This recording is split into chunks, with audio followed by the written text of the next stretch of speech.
Wherever you go, whatever you do, throw a little at it. Omax, Vest and Briefs.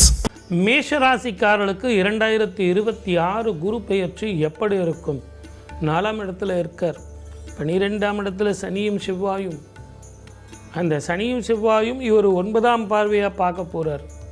இந்த 4ஆம் இடத்துல இருந்து 9ஆம் பார்வையாக குரு பார்க்க போகிறதுனால முதல்ல நல்ல வேலை, நல்ல உத்தியோகம், ரெக்கக்னேஷன், அதிக சம்பளம், அதிக பொறுப்பு, மன நிம்மதி, சந்தோஷம், இது எல்லாத்த விட ஒரு ஃப்ளாட்டில் இருக்கீங்க, ஒரு இண்டிவிஜுவல் ஹவுஸ் அமையுமா சார்? கண்டிப்பாக அமையும். நான் நிறைய கதை சொல்லி அதெல்லாம் புரிய வைக்கிறது, டு த பாயிண்ட் சொல்கிறது தான் என்னுடைய ஸ்டைல்னு உங்களுக்கு தெரியும். அதனால் ரொம்ப நாளாக திருமணம் ஆகாதவர்களுக்கு திருமணம் நடக்கும். கல்யாணமாகி எனக்கு குழந்தை பாக்கியமே இல்லை சார் அப்படிங்கிறவங்களுக்கு குழந்தை பாக்கியம் கிடைக்கும். வீசா கிடைக்குமா சார்? நான் ஃபாரினில் இருக்கேன், எனக்கு அங்கே ஒரு நல்ல வேலை கிடைக்குமா? நான் வேலைக்கும் போயிட்டுருக்கேன், பட்டு சைடில் படிச்சுக்கிட்டு இருக்கேன், அந்த படிப்பு முடிக்கவும் எனக்கு வேலை கிடைக்கவும் வீசாவும் கன்ஃபர்மேஷன் கிடைக்குமா அப்படின்னா கிடைக்கும். அதே நேரத்தில் புதியதாக ஏதாவது ஒரு தொழில் செய்யணும்னு ஆசைப்படுறவங்களுக்கு அதுக்கான ஆப்பர்ச்சுனிட்டி வரும்.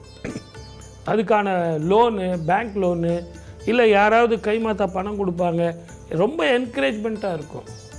விரயம் சுப விரயம், 7.5 பீரியட் இல்லைங்களா? ஆனால் மிக கவனமாக இருக்கணும் வேற்று மொழி இனத்தவர்கள்.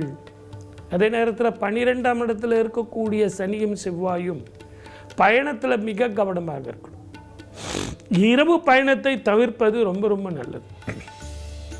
உங்கள் ஜாதகத்தில் வெளிநாடோ வெளிமாநிலமோ போகும்போது தாயாருடைய உடல்நிலையில் மிக கவனம் செலுத்தணும், மருத்துவ செலவு பார்க்கணும்.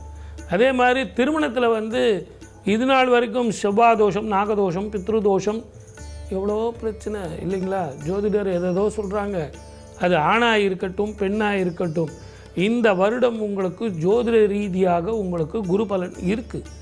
அற்புதமான திருமண வாழ்க்கை கிடைக்கும். படிக்கிற பிள்ளைங்களுக்கு மெமரி பவர் கூடும். இந்த ஷேர் மார்க்கெட்லாம் பண்ணுறீங்க இல்லையா, கொஞ்சம் மெட்டலில் இன்வெஸ்ட்மெண்ட் பண்ணுறதை விட்டுருங்க. அதே மாதிரி உங்களுக்கு இந்த மேக்ஸு டீச்சர்ஸு அவங்களுக்கெல்லாம் பர்டிகுலராக நான் மேக்ஸ் டீச்சர்ஸ் சொல்கிறது எதுக்காகன்னா, அந்த குரு உங்களுக்கு ப்ரமோஷனோ அதிக சம்பளமோ மன நிம்மதியும் சந்தோஷத்தையும் கொடுத்துருவார். மொத்தத்தில் 7.5 சனியாக இருந்தாலும் வரவு அதிகமாக கடன் தீர்ந்து சந்தோஷமாக வாழலாம். குரு பெயர்ச்சி உங்களுக்கு சாதகமாக இருக்கும். வாழ்க வளமுடன். All the best.